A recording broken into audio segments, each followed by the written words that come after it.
दोस्तों, आज मैं आपके लिए लेकर आया हूं एक ऐसी कहानी जो सुनते ही आपका दिल दहल जाएगा।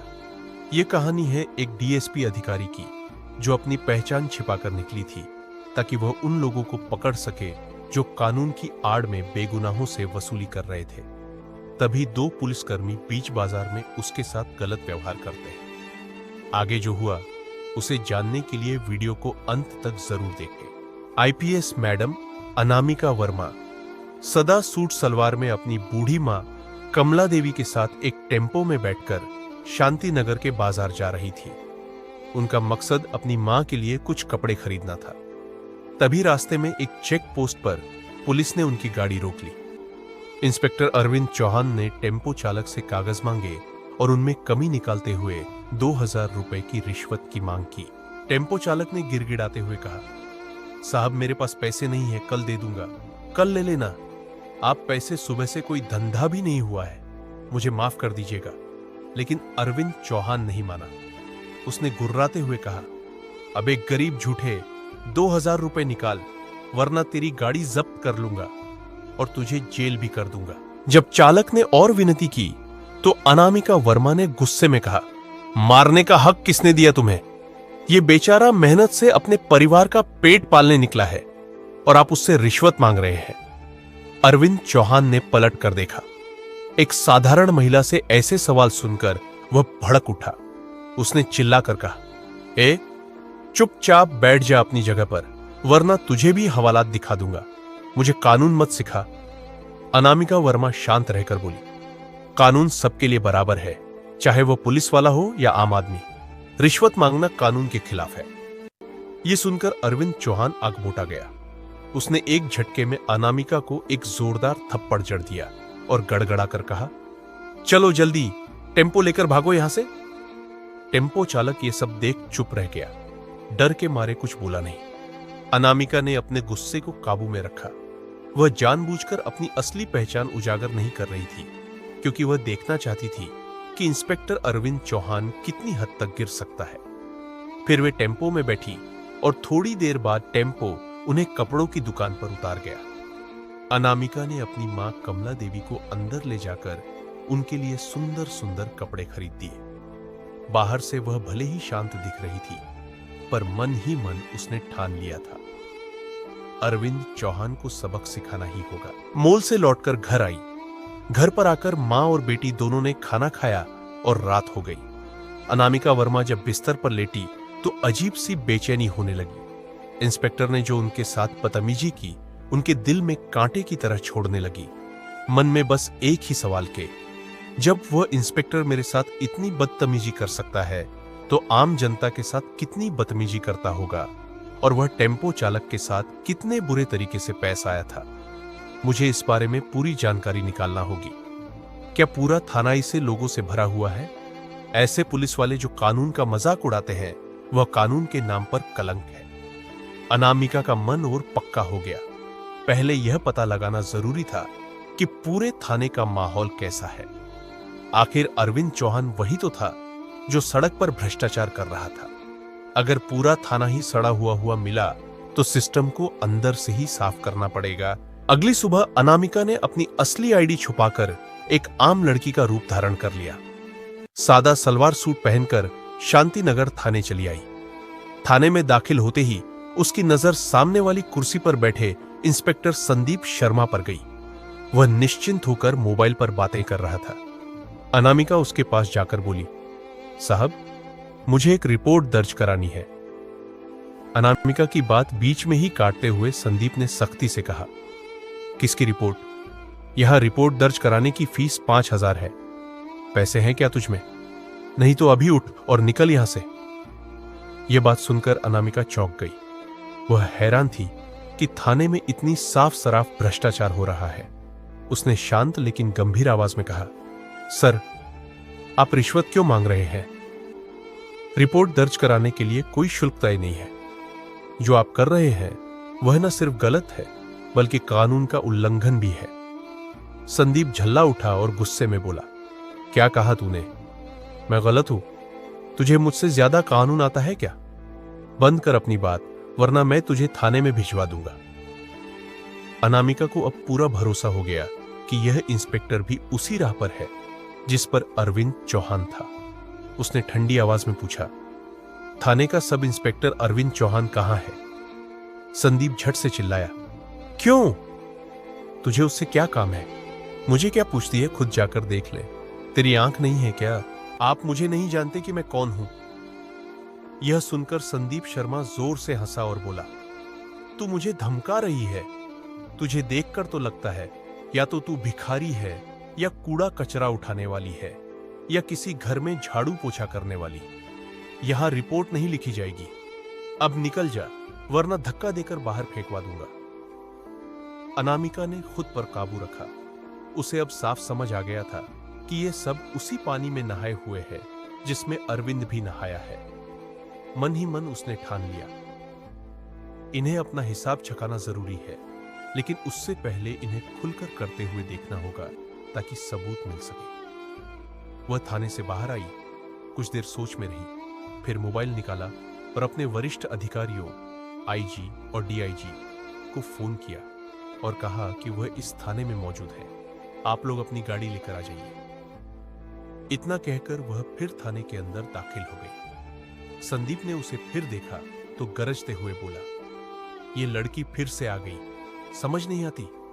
चल तुझे सबक सिखाता हूं, अब लगता है तुझे जेल में डालना ही पड़ेगा। अनामिका बोली, सर मुझे सिर्फ रिपोर्ट दर्ज करानी है, कृपया रिपोर्ट लिख दीजिए। यदि आप ही जनता के साथ ऐसा बर्ताव करेंगे तो हम न्याय की उम्मीद किससे रखें? बिना पैसे यहां कुछ नहीं होगा, बार बार परेशान मत कर, वरना धक्के मारकर बाहर फेंक दूंगा। अनामिका मन ही मन सोच रही थी कि ये लोग कितने नीच स्तर तक गिर चुके हैं। इन्हें इतना भी नहीं पता कि किसी महिला से कैसे बात की जाती है। वह हल्की मुस्कान के साथ बोली, देखिए सर, आप रिश्वत क्यों मांग रहे हैं? कानून में कहीं नहीं लिखा कि रिपोर्ट दर्ज करने के लिए जनता से पैसे लिए जाए। आप साफ साफ कानून तोड़ रहे हैं। अगर आप रिपोर्ट दर्ज नहीं करेंगे तो मैं आपके खिलाफ सख्त कार्यवाही करूंगी। आप खुद को बड़ा अधिकारी समझते हैं, पर आपको अंदाजा भी नहीं कि आगे आपके साथ क्या होने वाला है। यह सुनकर संदीप का गुस्सा और भड़क उठा। उसने 2 सिपाहियों को इशारा किया और आदेश दिया, इस लड़की को बाहर निकालो और उसको सबक सिखाओ, ये ऐसे नहीं भागेगी। दोनों सिपाही तुरंत अनामिका की ओर बढ़े ही थे, हाथ पकड़ने ही वाले थे कि तभी थाने के दरवाजे से एक कड़क आवाज गूंजी। सबकी निगाहें दरवाजे की ओर घूमी। वहां जो खड़े थे देखकर सब दंग रह गए। अंदर आ चुके थे। आईजी और डीआईजी का दल थाने में दाखिल हुआ। उनके पीछे कुछ अन्य वरिष्ठ अधिकारी भी थे। आईजी ने गुस्से में संदीप शर्मा की ओर घूरते हुए कहा, बेहुदे इंस्पेक्टर, ये क्या कर रहे हो? अभी इसी वक्त तेरी वर्दी उतर जाएगी और जरूरत पड़ी तो जिंदगी भर की सजा भी भुगतनी पड़ेगी। संदीप के हाथ पांव कांपने लगे, माथे से पसीना टपकने लगा। हकलाते हुए वह सफाई देने लगा, साहब ये लड़की। पर उससे पहले अनामिका आगे बढ़ी। उसका चेहरा और भी सख्त और दृढ़ दिख रहा था। वह गूंजी हुई आवाज में बोली, चुप रहो शर्मा, ये लड़की नहीं, मैं इस जिले की आईपीएस हूं और मैंने अपनी आंखों से देखा है कि यहां आम जनता के साथ कैसा बर्ताव किया जाता है। तुम्हें लगता है यह थाना तुम्हारा निजी चकाचौंध है? आईजी गुस्से में टेबल पर जोर से हाथ मारकर बोले, कांस्टेबल, तुरंत इंस्पेक्टर संदीप शर्मा को हिरासत में लो। एक पल की देरी भी बर्दाश्त नहीं होगी। यदि किसी तरह की छेड़छाड़ हुई तो अंजाम तुम जानते हो। पूरा थाना सन्नाटे में डूब गया। जो कुछ देर पहले शेर की तरह दहाड़ रहा था, वही अब गिड़गिड़ाकर पानी मांगने लगा, हाथ जोड़कर विनती करने लगा, मुझे माफ कर दीजिए। संदीप आंखों में आंसू लेकर अनामिका की तरफ देखकर बोला, मैडम, मुझसे गलती हो गई, एक मौका दीजिए, मेरी नौकरी चली जाएगी। अनामिका की आंखों में नरमई का नामो निशान तक न था। ठंडी कठोर आवाज में उन्होंने कहा, गलती तब गलती होती है जब उसकी जिम्मेदारी नहीं ली जाती और जब सत्ता का दुरुपयोग जनता को चोट पहुंचाए। आज आपने जो किया वह व्यक्तिगत गलती ही नहीं, सार्वजनिक विश्वास के साथ धोखा है। मैं तुम्हें माफ नहीं कर सकती क्योंकि तुम्हारी गलती माफ करने लायक नहीं है। आईजी ने तुरंत आदेश दिए, संदीप पर मुकदमा दर्ज किया जाए। उन्हें तात्कालिक निलंबन दिया जाए और विभागीय तथा क्राइम ब्रांच दोनों स्तरों पर जांच शुरू की जाए। साथ ही अरविंद चौहान को भी बुलाया जाने का निर्देश दिया गया ताकि उसकी भूमिका भी खंगाली जा सके। कुछ ही मिनटों में 2 सिपाहियों ने संदीप को हथकड़ी करके बाहर ले जाया। अरविंद के बारे में पूछताछ करने के लिए अधिकारी फौरे से फोन करने लगे। थाना अब पूरी तरह से बदल गया। जहां कुछ घंटे पहले घमंड और दमन था, वहां अब कानून की मौजूदगी और सार्वजनिक न्याय की आहट थी। अनामिका ने एक पल के लिए अपनी मां का चेहरा याद किया, कमला देवी की चिंता और विश्वास, और मन में ठान लिया कि यह लड़ाई यहीं खत्म नहीं होगी। सिस्टम को अंदर से ही सुधारना है। जब गलती एक बार हो तो गलती होती है, और जब बार बार होने लगे तो गलती नहीं अपराध बन जाती है, और इसकी सजा तुम्हें भुगतनी ही पड़ेगी। जनता की आवाज दबाना, कानून का मजाक उड़ाना और किसी महिला का अपमान करना अपराध है, गलती नहीं। अनामिका ने आईजी से कठोर शब्दों में कहा, इन्हें हथकड़ी लगाओ और तुरंत सस्पेंड करो। आईजी ने तुरंत इशारा किया। 2 सिपाही आगे बढ़े और इंस्पेक्टर संदीप शर्मा की हथकड़ी बांधने लगे। थाने का पूरा माहौल सन्नाटे में डूब गया। जो कुछ देर पहले शेर की तरह दहाड़ रहा था, अब सब दबे मुंह खड़ा था। उसी वक्त थाना के मेन गेट से इंस्पेक्टर अरविंद चौहान अंदर भागा आया। चेहरे पर घबराहट साफ थी। वह अनामिका को सामने खड़ा देखकर ठिठक गया। उसके दिमाग में वही सीन घूमने लगा जब उसने सड़क पर टेम्पो चालक को रोकते वक्त अनामिका को थप्पड़ मार दिया था। उसने सोचा, यही वही लड़की है, इसलिए अधिकारी यहां आए हैं। अरविंद बढ़ते हुए डपटते हुए बोला, सर, ये लड़की एक नंबरी लफंगी है। जब मैं टेम्पो वाले का चालान काट रहा था तो ये मुझसे भिड़ गई और मुझे थप्पड़ मारने लगी। मैंने उसे डांटा तो उसने आईपीएस ऑफिस में शिकायत कर दी, इसलिए आप लोग यहां आ गए हैं। असल में आपको इसे गिरफ्तार करना चाहिए था। सुनकर पूरा थाना सन्न रह गया। माहौल और भी भारी हो गया। आईजी आग बबूला हो उठे। उन्होंने अरविंद के गाल पर एक जोरदार थप्पड़ मारते हुए कहा, इंस्पेक्टर अरविंद, हद में रहो। तुम्हारे पास जो वर्दी है वह जनता की सेवा के लिए है। उसे तुम अपनी जेब और अहंकार के लिए इस्तेमाल नहीं कर सकते। अचानक अनुशासन की हवा चली। आईजी ने तत्काल आदेश दिए कि अरविंद चौहान को भी हिरासत में लिया जाए। उन पर आपराधिक और विभागीय दोनों स्तरों पर तेज तर्रार जांच चलानी है। संदीप की तरह अरविंद भी घबराकर जरा हुआ सफाई देने लगा, पर आईजी का ठोस फैसला सुनकर उसके पांव ठहर गए। अनामिका ने ठंडी कठोर आवाज में कहा, यह सिर्फ शुरुआत है। हम पूरे सिस्टम की पड़ताल कराएंगे। जो भी दोषी मिला उसके खिलाफ कड़ी कार्रवाई होगी। थाने में अब एक नई हकीकत थी। जहां कुछ घंटे पहले दमन और घमंड था, वहां अब कानून और जवाबदेही का फरमान था। सिपाहियों ने दोनों आरोपियों को हिरासत में लिया और अधिकारी सुविधा से बाहर पूछताछ के इंतजाम करने लगे। अनामिका ने कहा, यह लड़ाई यही नहीं रुकेगी।